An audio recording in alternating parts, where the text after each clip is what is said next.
Welcome back. Welcome back. Well, we've heard there from the President of Sudan. Now we move on to the other story, the International Criminal Court. Perhaps the harshest official criticism of the Sudanese government was made by them.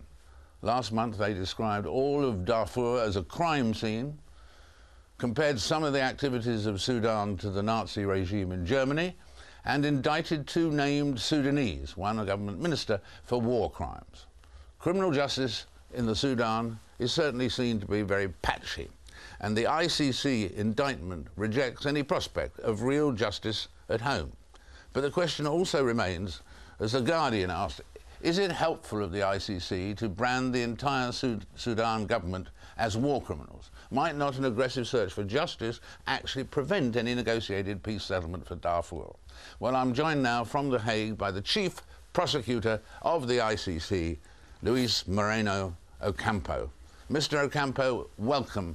Do you think there is a danger if you pursue justice that you can, in a curious way, lessen the chances, The Guardian said, of peace? Thank you very much for Al Jazeera to allow me to reach the Arab community. There will be no justice in Darfur without the Arab community involvement. Will be no solution in Darfur without the Arab community involvement. My intervention in Darfur is because the United Nations Security Council decided that a solution in Darfur has to include justice. That's why I start to investigate what happened in Darfur. And in terms of Darfur, how confident are you about the various figures? I mean, the terrible figures about death range from the Sudan government, who are passionately saying only 9,000 people have died, and the United Nations equally passionately has said 300,000 have died. Will we ever know that figure? What we know is the following. I can tell you exactly who commanded the attacks against the villages. The proceeding was the army surround the village. They use the Air Force, sometimes surveil, sometimes bomb the village, and then basically they use militia Janjaweed to go inside the village to kill and rape and pillage. And in this way they force into the camps 2.5 million people. We investigate this in 2003-2004, and we found the person who coordinated all these attacks in the three Sudanese states was the Minister of State for the Interior, Mr. Ahmed Haroun. We collect evidence about how he organized the system, how he deployed weapons in all the states, how he recruit militia and Janjaweed, how he provide money to them in cash, and also how he incite them to attack members of the Fur, Sagawa, and Masalit communities. We have eyewitnesses who saw Haroun incited Ali Kushib to attack the villages, and then we have different eyewitnesses who saw Ali Kushib, a militia Janjaweed commander, in a horse, riding a horse, commanding attacks in 4 different villages. This is our first case. Since those days, we keep investigating. Sorry, Mr. Ocampo, I just must come in there. But on the basis of the question, is there any authoritative figure for the number of people who have been killed? As I said, that 9,000 the Sudan government say, 300,000 says the UN. Is there a figure? Will we ever know a figure? Do you know a figure now? It's not my role to have a total number of figures, but we evaluate the numbers. No. And there are serious studies saying for at least 40,000 people were killed directly, and 100,000 people die as a indirect consequence of the remove for starvation or diseases. And there are 2.5 million people displaced in internal camps in the Sudan. There are 400,000 people in refugee camps outside Sudan. These are the figures.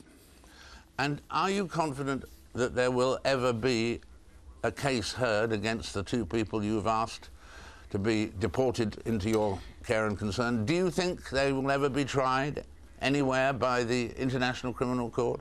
Or do you think they will remain protected in the Sudan? Look, it's not a good destiny to be indicted by the International Criminal Court. In 2 years, in 20 years, the destiny of Ahmed Haroun and Ali Kushib is the dock of the International Criminal Court. I'm sure of that. The problem is the timing is not in favor of Darfuris. Each day, more girls are raped, more people are killed. That's the problem. So justice will be done in 2 years, in 20 years. The problem is, can we protect these people? That's the question. And what about the news today that that they're wanting you to be indicted as a war criminal? The Sudan government have announced that today. In our interview, he also said similar words, but the thought they're trying to accuse you of war crimes, partially because of the attempted hijack. What do you say in the answer to what they're saying about you now, Mr. Ocampo? When you commit these massive atrocities, part of the plan is cover up the atrocities for different reasons. When you use public servants to commit crimes, you have to convince them to break the law, so you have to provide impunity. And then you provide more impunity if you cover up the crimes. So cover up is an important piece of this operation. In terms of making progress, Mr. Ocampo, what's your next move? What can you do next to try and reach this point of having Mr. Haroun in front of you, as it were? I am a prosecutor, so what I had to do is investigate. What I was keep doing is doing investigation, and now I collect evidence about the complete 5 years of attacks. And I will show a common pattern. Attacking the villages they are still attacking the villages. They are less attacked because there are less village to attack. But keep attacking this year. Just this year, in 2008, there were 100,000 people forced to displace inside Darfur. In addition, they attack the same people in the camps.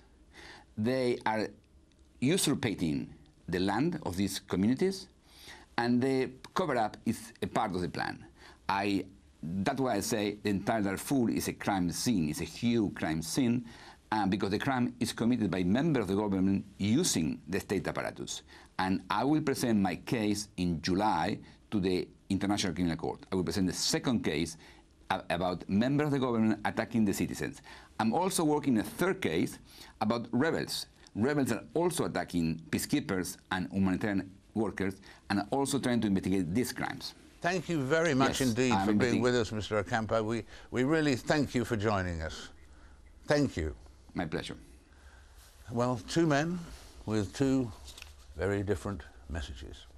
In a moment, I'll be talking to the head of the United Nations mission in Darfur. That's after the news, which is next.